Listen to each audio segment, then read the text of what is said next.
नमस्कार। निशुल्क ज्योतिष परामर्श केंद्र में आप सबका स्वागत है। जैसे कि हमारी चर्चा ग्रहों की उत्पत्ति, उनके प्रभाव और उनके उपाय पर चल रही है। अभी तक हमने शनि ग्रह को जाना, राहु केतु को जाना। आज हम गुरु ग्रह को जानेंगे, गुरु ग्रह की शुभता और अशुभता के बारे में। और ये चार ग्रह ही स्थायी प्रभाव देते हैं मानव जीवन में। बाकी जो 5 ग्रह है वे अस्थायी है, वे तीव्र गति से आते हैं और तीव्र गति से ही निकल जाते हैं, तो उनका प्रभाव तुरंत प्रभाव होता है और परिवर्तित हो जाता है।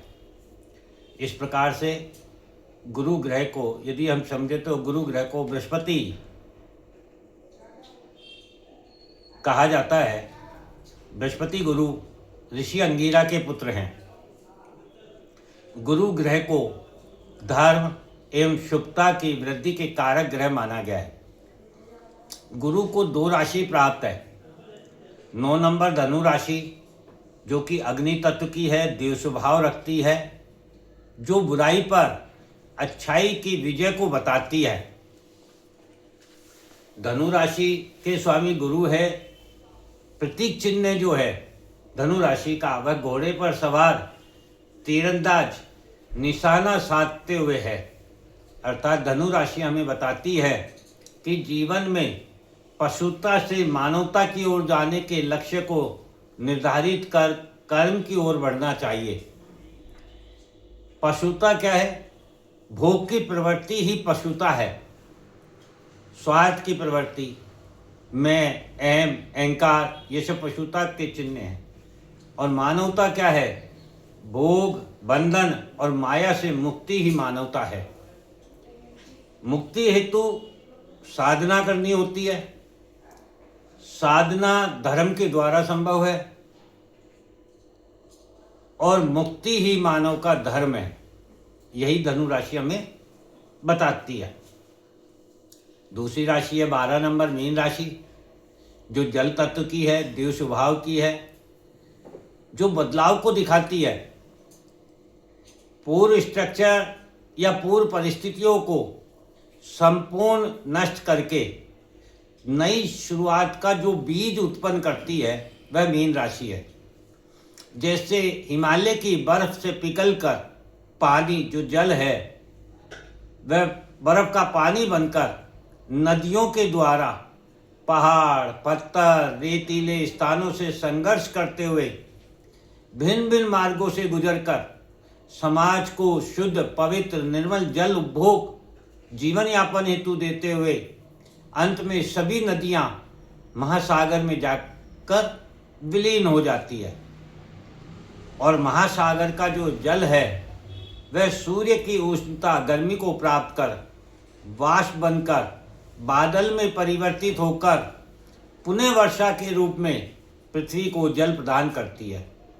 तो ये जो परिवर्तन है, बर्फ का पानी बनकर लोगों के उपयोग में आना, अंत में महासागर में विलीन होकर वाष्प बनकर पुनः वर्षा के रूप में पृथ्वी को प्राप्त होना, समापन और प्रारंभ, ये दोनों कार्य मीन राशि में होते हैं। ठीक इसी प्रकार हमारा जीवन है, जो जन्म के पश्चात जीवन भर संघर्ष करते हुए भिन्न भिन्न कर्मों को भोगते हुए अंत में मृत्यु को प्राप्त होता है और नए सृजन के लिए पुनः तैयार होता है। मृत्यु और नए सृजन की प्रक्रिया ही मीन राशि है। शुभता कहाँ है इसमें? जब नदियों का जल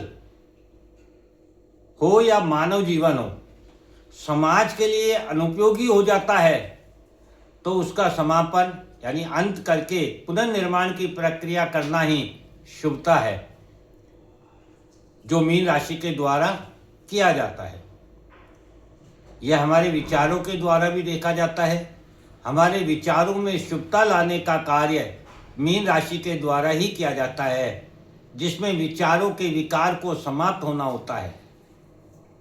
ये गुरु की दोनों राशियां हैं, धनु राशि और मीन राशि।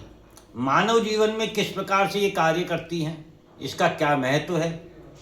जीव की जो 84,000 योनियों में मानव जीवन ही श्रेष्ठतम योनि मानी जाती है, क्योंकि मानव के पास बुद्धि विवेक की अपार संभावनाएं हैं जो किसी अन्य जीव के पास नहीं है।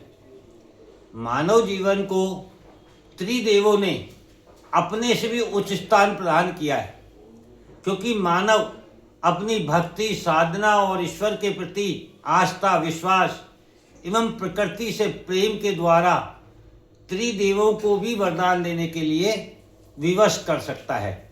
मानव के पास ही ये शक्ति प्राप्त है। मानव संसार में प्रकृति में जैसा चाहे परिवर्तन कर सकता है। शुभ परिवर्तन भी ला सकता है, अशुभ परिवर्तन भी ला सकता है। धर्म का मार्ग भी प्रशस्त कर सकता है, अधर्म का मार्ग भी प्रशस्त कर सकता है। स्वार्थ जीवन जी सकता है, परार्थ जीवन जी सकता है। मित्र भी बना सकता है, शत्रु भी बना सकता है। बंधन में भी बन सकता है, मुक्ति भी प्राप्त कर सकता है। ये सारी शक्तियां केवल मानव जीव को प्राप्त है। धरती पर परिवर्तन करने, धर्म मर्यादा प्रेम स्थापित करने के लिए स्वयं भगवान विष्णु को भी मानव के रूप में ही जन्म लेना पड़ता है। फिर वह चाहे भगवान राम हो, भगवान कृष्ण हो, परशुराम हो और 10 अवतार जो भी हुए हैं वे सभी, क्योंकि परिवर्तन की क्षमता केवल मानव के पास है। इसीलिए इस संसार को कर्म प्रधान संसार कहा गया है। कर्म को प्रधानता महत्व इसीलिए प्राप्त है जो केवल मानव की शक्ति ऊर्जा के द्वारा ही संभव है। कर्म करने का जो अवसर प्राप्त है वह केवल मानव को ही प्राप्त है। मानव के पास अपने कर्म के द्वारा स्वयं के भाग्य का निर्माण करने की क्षमता एवं जीवन चक्र से मुक्ति प्राप्त करने की क्षमता भी है। इसीलिए भगवान से ऊपर भक्त को स्थान प्राप्त है। जैसा कि कल भी हमने बताया था, गुरु गोविंद दहु खड़े काके लागू पाऊँ, बलिहारी गुरु आपने तो गोविंद दियो बताए। गुरु को ही भगवान से उच्च स्थान प्राप्त है। मानव को भक्ति के कारण, उसके प्रेम के कारण, उसके आस्था और विश्वास के कारण भक्त को भगवान से उच्च स्थान प्राप्त है। भगवान भी भक्त के अधीन है। यही गुरु का महत्व है। इसको हम चाहे तो शुभता प्राप्त कर सकते हैं और चाहे तो इसको अशुभ भी बना सकते हैं। ये अपने कर्म पर आधारित है। जय हिंद, जय भारत।